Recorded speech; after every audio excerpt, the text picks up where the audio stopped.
Hi, this is Caesar from the YouTube channel Dungeon Master Quest, and you're listening to Tale of the Manticore. The following podcast is intended for a mature audience. Listener discretion is advised.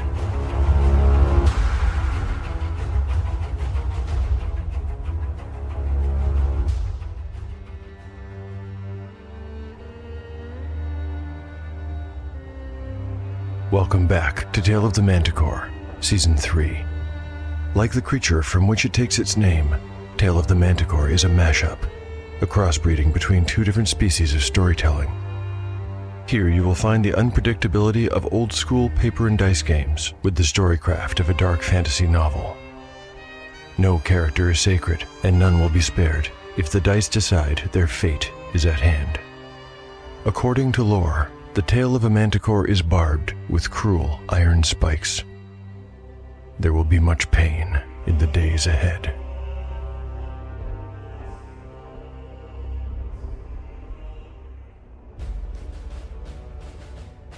Last time on Tale of the Manticore. Chapter 31 begins with a pair of level-ups for Fairwind and Achillea. After that, the PCs cross the dangerous yellow mold room and discover a private bedroom beyond. In it is a prayer book with devotionals to the goddess Ahea. There's also a bed with, strangely, a rock where the pillow ought to be. Dureni also finds a footlocker with a few sundry items, but nothing of special interest. The party decides to move on. Here the narrative flashes back to the aftermath of the fight between Rector Byam and Curate Amzin. Although smaller and weaker than the Curate, it is Byam who is able to stand when it is over. Even though it was in self-defense, the Rector is overcome by the horror of having killed his former colleague. Back to the present, the companions find a chapel.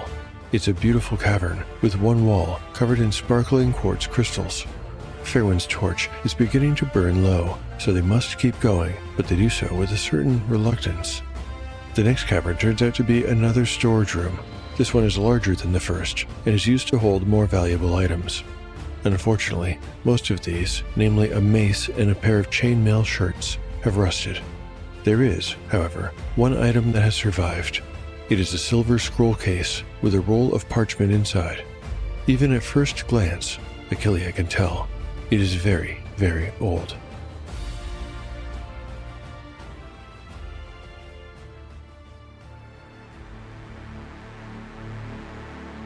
A card drawn in the last episode indicated a treasure room with a trapped chest. That wasn't a good fit for Duroth, so instead I made it more of a storage room. In place of a trap, there would be a chance that the useful items in the room would be ruined after years of neglect, despite efforts to preserve them, and the dice decided that that had indeed happened. The weapons and armor that Fairwind might have put to great use were unusable. But there was a real treasure in the room, too. An extremely valuable thing to the right person. Of course, I am talking about the scroll.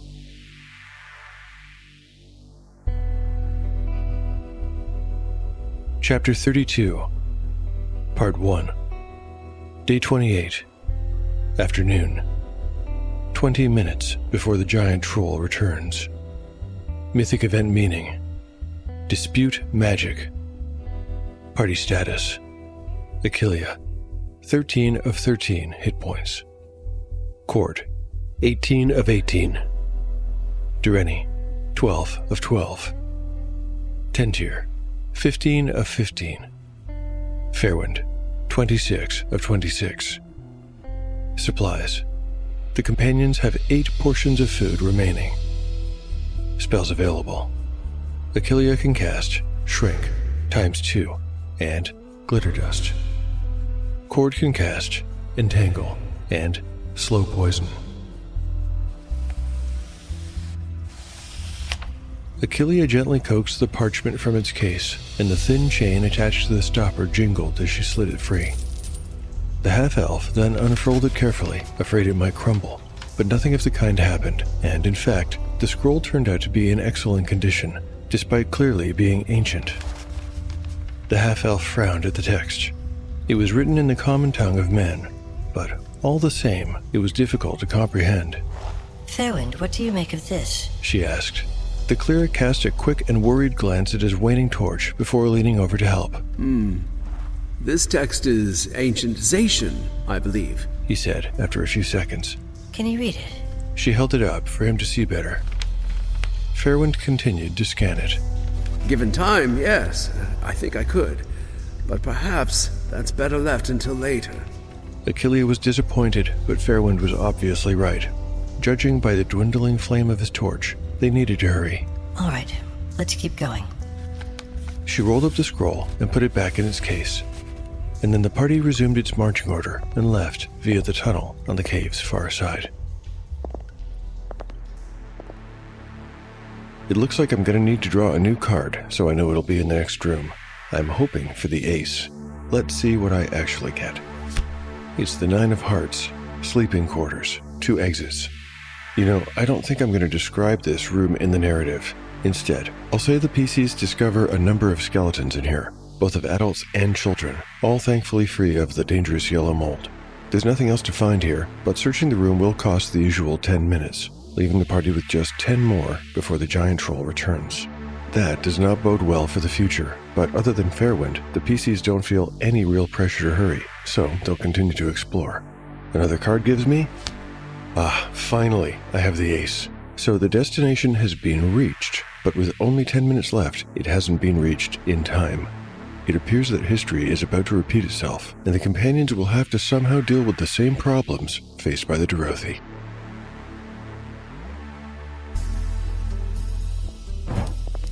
Once again, Fairwind looked nervously at his torch.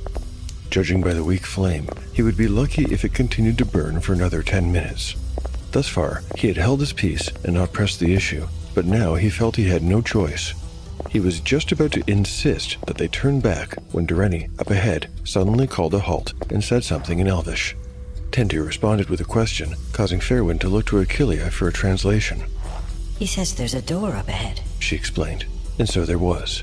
When Fairwind rounded the bend of the tunnel, he saw that a thick wooden door had been built into the end of it, cutting off further progress. Doreni was already there, pressing his ear against the wood with an intent expression on his face. After a moment, the elf shrugged and shook his head. He then pushed the door with his left hand while gripping his sword in his right. The door opened slightly and then hit something firm on the other side. Doreni grimaced and put his shoulder to the door and heaved. It moved no more than an inch. It took both brothers shoving with all their might to clear the door, and their efforts were accompanied by the shrieking sound of wood on stone as they did so. Once it was open far enough, Doreni stuck his head inside, muttered something in Elvish, and crouched down to enter the room on all fours. While Tentir followed, Achillea explained for Fairwind's benefit. There's a heavy table blocking the door. We'll have to duck under it to get inside. Once they managed to get into the room, Doreni and Tentir worked to push the table out of the way so that it no longer blocked the door. It was heavy and awkward, but they were able to move it enough to allow the other companions egress without having to crawl. Achillea, Fairwind, and Cord slipped through the gap and found themselves in a diamond-shaped cave of about 20 by 20 feet. It was dominated by the table that had been used to block the door. The table's surface was almost fully covered by a large map held down on 2 corners by stone paperweights. The 3rd corner had a dented tin lantern atop it. The 4th corner, with nothing to hold it in place, had curled up like the toe of a jester's shoe. On the floor, with its back to the wall, sat a solitary and forlorn-looking skeleton draped in cobwebs. Clutched in the bony fingers of its left hand was a roll of paper. A quill and a pot of ink were arranged on the floor nearby. Other than the table, map, and skeleton, the room was empty. There were no chairs, no shelves, nor ornaments of any kind. When Fairwind spied the lantern, he uttered a quick, Thanks a all, and took it up. His torch had almost gone out by now, and the discovery of a lantern at this particular time felt very much like providence to him. The lantern's reservoir was empty, but Tentir still had the supply of oil he'd found in the Kaymore crypt and offered it to Fairwind. Soon the room was filled with warm, yellow light. Things now became visible that were hidden in the gloom before. The skeleton wore something made of metal around its neck. Upon closer inspection, it proved to be a silver owl pendant on a thin chain. Clearly, this was the holy symbol of a Hea. The features of the map were also easier to make out in the better light. It was crowded with detail in some places, and totally blank in others. Achillea studied it, while Tenter crouched down by the skeleton, taking first the holy symbol and then the roll of paper, which at first seemed reluctant to leave the bony grip, and then came suddenly free, trailing wisps of spider silk. The young elf unrolled the paper and frowned at the contents, pursed his lips, and handed it to Achillea for her inspection. Achillea scanned the text in silence, with her tongue poking out from the side of her mouth. Before she had read past the first few sentences, she looked up and said, It seems like a kind of diary. What does it say? asked Tenter in Elvish. Achillea had to read through it twice, first in the common tongue, the language in which it was written, and then a second time in Elvish, translating as she went.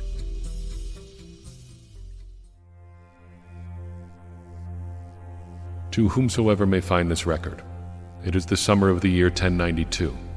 My name is Baam. I am the rector and leader of the Durothi people. My body is weak, and my thoughts are murky. I have eaten nothing for the past week and abstained from water for the past 3 days. Our supplies here are not yet exhausted, but I have chosen the path of austerity. Perhaps I may yet atone for my sins and sustain my flock a little longer through my sacrifice. I claim no virtue and expect no favorable reception in the afterlife, where I shall be judged for my crimes by the seraphim of Ahea. I deserve all that I now endure and all that yet will come, for I am a sinner. I have committed a vile murder. I stove in the skull of Curate Amzin, and though it was done in self-defense, good conscience cannot justify my actions. I regret them deeply and wish he had instead taken my life. I believe now that I have also damned the Durothi to a slow and painful end through my decision to try and wait out the devil lurking outside. Perhaps Torvig was right, and Amzin too. Had we risked an escape, perhaps a few more would have gotten past the fiend and carried the blessed scroll to safety. Alas, the goddess did not see fit to make these things come to pass. Instead, my foolish hope, my will, prevailed. Should you discover this place and find this letter, dear reader, please know 3 things. 1, that I admit my guilt on all counts, and will accept my punishment in the afterlife. 2, that the scroll of Gallandal must be at all costs delivered to the Temple of the Golden Path in Chahal and presented to Brother Brevik. You will know him by the symbol of Ahea he carries that exactly matches mine. He will also be able to name our common mentor, the late rector Tobias Neelisart. 3, that the good work of the Durothi must live on. Along with the scroll, please deliver unto Brother Tobias the map you find here. It is the sum total of the Durothi people's labor over the past many years, and the best hope to one day discover Ahea's golden path. Do these things, and the blessings of the goddess must be upon your soul. May Ahea show mercy to us all.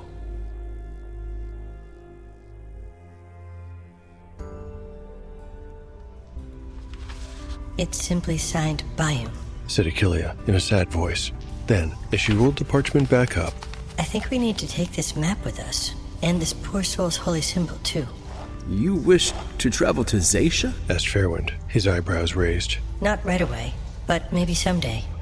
If we don't take these things where they belong, I imagine they will never get there. Durrani couldn't understand the conversation as it took place in the common tongue, but he had something else on his mind. Indicating the skeleton on the ground, he wondered, What do you think he meant by the devil lurking outside? Achillea knit her brow. I think it's time that we left this place. Help me roll up the map.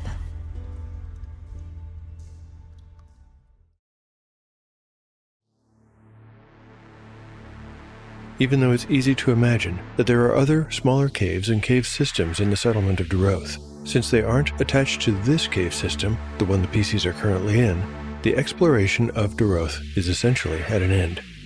The companions will take the map, the holy symbol, and Bayum's diary scroll, along with a lantern and the other items they found along the way, and then they'll leave, retracing their steps past the hazardous yellow mold room, and eventually back to the cave mouth. However, when they get there, they are going to be in for one nasty surprise. The giant troll who terrorized the Durothi still lives in the wreckage outside the caves. Now, even though the companions aren't making any special effort to be quiet or to stay hidden, I suppose there's a chance they'll surprise the troll. Likewise, the troll might surprise them. I'll make the rolls now. A 1 or a 2 on a d6 will mean either side is surprised. For the party. A 3 for the troll. A 6. Okay, neither side will be. Before I figure out how this encounter will go down, let's take a moment to stat up the giant troll. I got the description out of the monstrous manual after taking my usual way too long looking for the right stat block. Predictably, I've also made some modifications to fit my needs and taste. Here are the highlights. A giant troll is a mix of a regular troll and a hill giant. In appearance, they most closely resemble their troll parentage, but take their enormous size from the giant. Giant Troll is both evil and stupid. It is extremely tough, though, with an armor class of 16, 8 hit dice, and the ability to regenerate 2 lost hit points each round. All giant trolls have infravision and acute senses. Now, all that information is right out of the monstrous manual, but as I mentioned, I have changed a number of things. So we can call this variety the giant forest troll.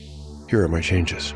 First, I'm making them truly gigantic, standing 13 feet tall instead of the recommended 10. Second, giant forest trolls are solitary creatures and are never encountered in groups. 3.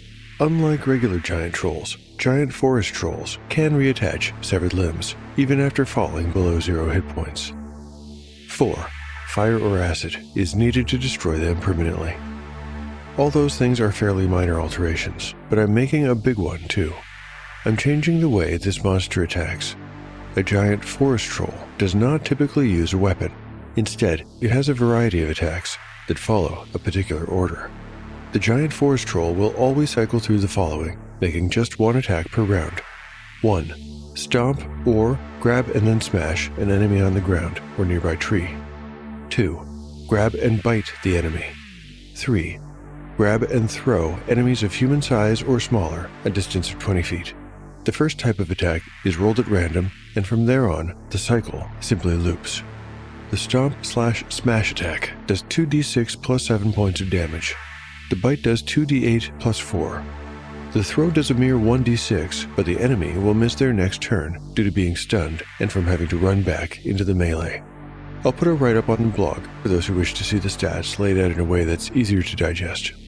It goes without saying that if the companions choose to, or are forced to, fight this thing, there is a real risk of character death. I've designed the encounter in such a way as to make avoiding combat difficult, but there will be options. Let's return to the narrative and find out what the characters will do when they discover what is waiting for them outside the caves.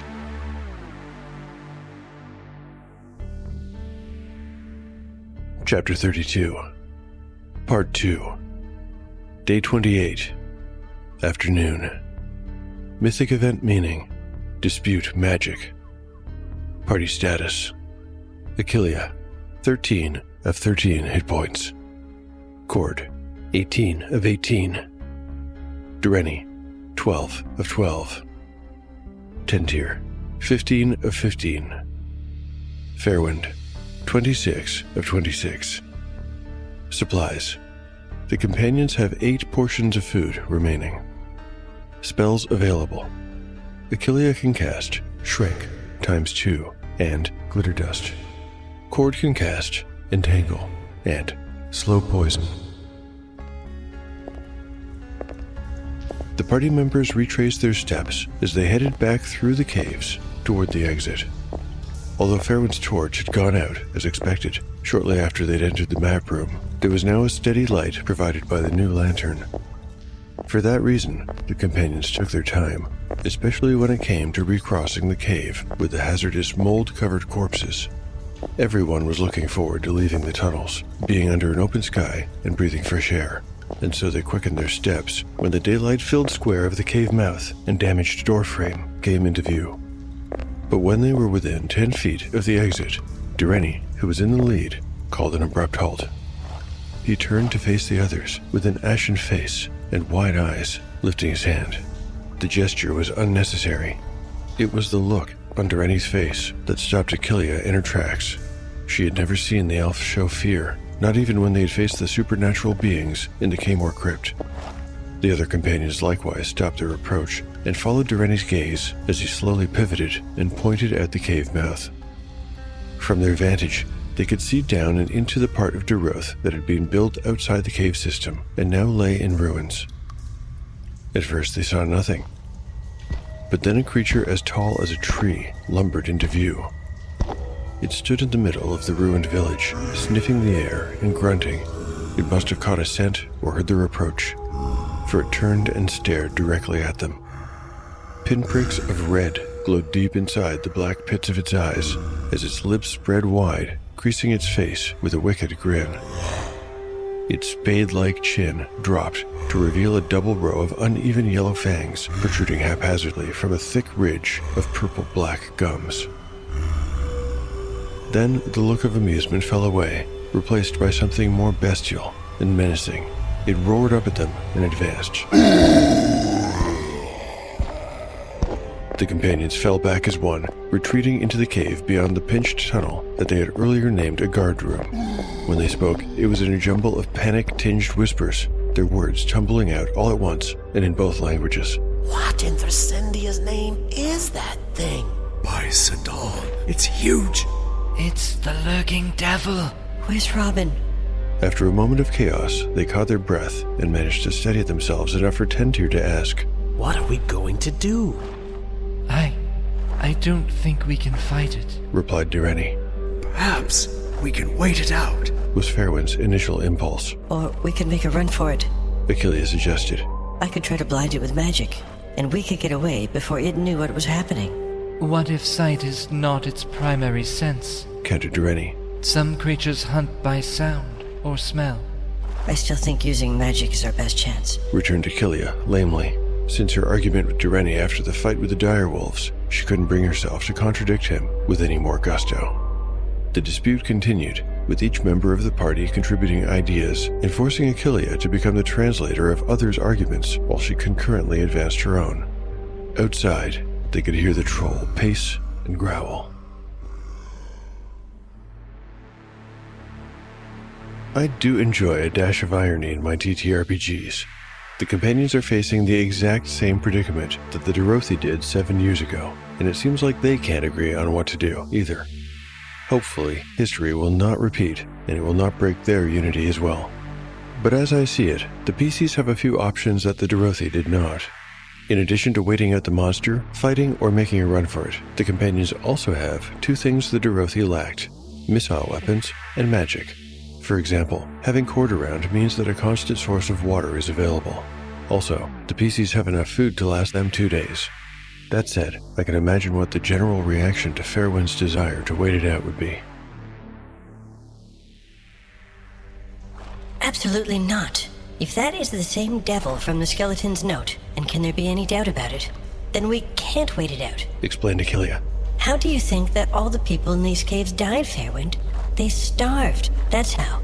Or they died from thirst. Remember what the note said. I believe that I have damned the Dorothi to a slow and painful end through my decision to try to wait out the devil lurking outside. Tentir had been fairly quiet for the last few moments. It turned out that he'd been working up some kind of a plan, but he blurted it out before he had fully thought it through. What if we could somehow weaponize the yellow mold? Nobody had expected that, and there was a little pause before Direni shook his head and said, Far too dangerous, Tentir. We would be more likely to get ourselves killed in the attempt. But Tentir's outside-the-box thinking got Achilles wondering if she might concoct some kind of a plan involving her potion of Gazi's form. Or perhaps... If we could get it to eat this... She produced the infinity milk cap mushroom from her satchel.